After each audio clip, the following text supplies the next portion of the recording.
Hello friends, कैसे हैं आप सब। आशा करते हैं आप सब अच्छे होंगे। और चलिए आज बात करते हैं एक नए वीडियो के साथ। और आज यहाँ पे एक मैथ है, यदि साइन ए बराबर 3/4 तो कॉस ए तथा टाइन ए का मान ज्ञात कीजिए, है ना। या तो परिकलित कीजिए। ध्यान दीजिएगा सभी बच्चे।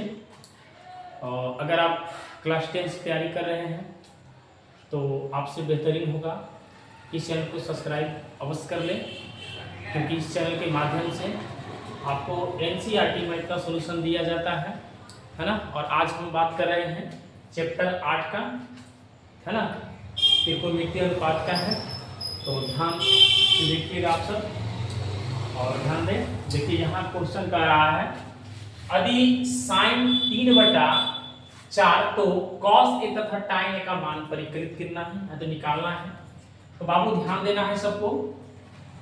देखिए जैसे कि यहाँ पर हमने यहाँ पर फिगर बना चुके हैं पहले से, ठीक है, यानी कि त्रिभुज एक ABC का, है ना, एक समकोण त्रिभुज है। तो हमको यहाँ पे हल करना है, सोल्व, ठीक है। तो आप सबको पता होगा कि साइन ए जो है, साइन ए का जो वैल्यू होता है, साइन ए का जो वैल्यू होता है वो होता है लंब बटा कर। क्या होता है? लंब बटा में कर, है ना। अगर हम कहें तो लंब हमारा ये हो गया, यानी कि AB बटा में क्या होगा, कर दिए इस, ठीक है। तो इसका मतलब है कि लंब और कर ये दिया हुआ है, लंब और कर दिया हुआ है, ठीक है। तो लंब और कर दिया हुआ है, इसका मतलब है कि लंब हमारा ये है तो ये 3 दिया हुआ है, और कर्ण हमारा ये है, इसका मतलब ये भी दिया हुआ है, ठीक। सबको देख पा रहे हैं, है ना। ध्यान दीजिए।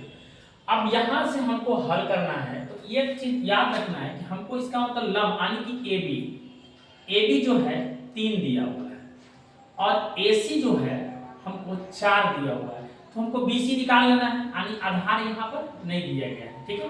BC निकाल लेना है। तो यहाँ पर एक पाइथागोरस त्रिक का सूत्र का प्रयोग करना है, ठीक है। ध्यान दीजिएगा, यहाँ पर एक पाइथागोरस त्रिक का प्रयोग करेंगे हम। तो यहाँ पर पाइथागोरस त्रिक हमारा क्या काम करता है, यानी कि आधार निकालना है। तो BC बराबर क्या हो जाएगा, अंडर रूट AC का स्क्वायर माइनस AB का स्क्वायर, यानी कि कर्ण का स्क्वायर माइनस लंब का स्क्वायर। अगर आधार ज्ञात करना है तो सूत्र होता है कर्ण का स्क्वायर माइनस लंब का स्क्वायर, कर्ण का स्क्वायर माइनस लंब का स्क्वायर, ठीक है। यहाँ पर कर्ण हमारा कितना है, 4 का स्क्वायर, और माइनस ये जो लंब है 3 का स्क्वायर। यहाँ पर सब देख रहे हैं आप लोग, ठीक है। अब यहाँ से क्या करना है, यहाँ पर हम इसको स्क्वायर ज्ञात करेंगे। तो 4 चौके हो जाता है कितना, 16, और माइनस 3 इकाई 9, 4 चौके 16 और 3 इकाई 9। अब 16 में से 9 घटाएंगे तो कितना बचेगा, 7 बचेगा। कितना बचेगा, 7 बचेगा। तो ये हमारा √7। आज √7 का तो हम निकाल भी सकते हैं, लेकिन यहाँ पर जरूरत उतना नहीं है।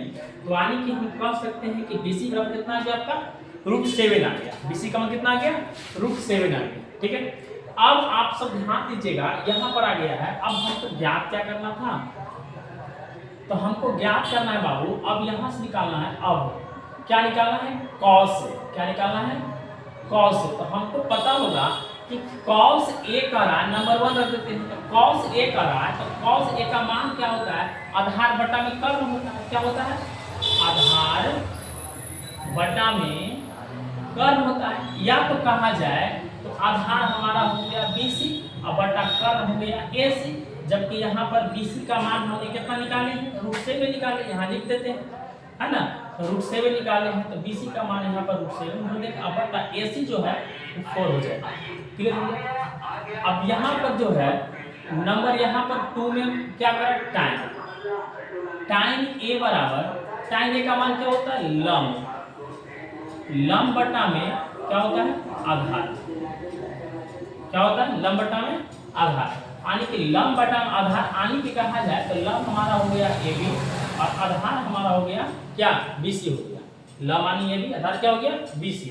अब जहां से देखिएगा लंब AB है, तो यानी कि लंब AB है तो AB का मान कितना है, 3 है, और बटा BC कितना है, √7 है ना। तो हमारा देखिए यही मान निकालना था, cos A का मान हो गया, और ये हमारा sin A का मान हो गया, है ना। तो इस प्रकार के मैथ अगर आता है तो आप इसी ढंग से हल कीजिएगा। है सबसे खास बात आपको ये है कि अगर इस प्रकार का अगर छोटे छोटे जो फॉर्मूले हैं आपको याद रखना होगा, ठीक है। और अगर आप इस चैनल पर नए हैं, हमारा वीडियो अगर आप देख रहे हैं, वीडियो अगर अच्छा लग रहा है, समझ में आ गया हो, तो इस चैनल को अवश्य सब्सक्राइब कर ले। सबसे खास बात ये है कि इस चैनल के माध्यम से आपको एनसीईआरटी मैथ का सलूशन दिया जाता है जो बिहार बोर्ड के लिए बहुत महत्वपूर्ण होता है। तो इसलिए थैंक यू।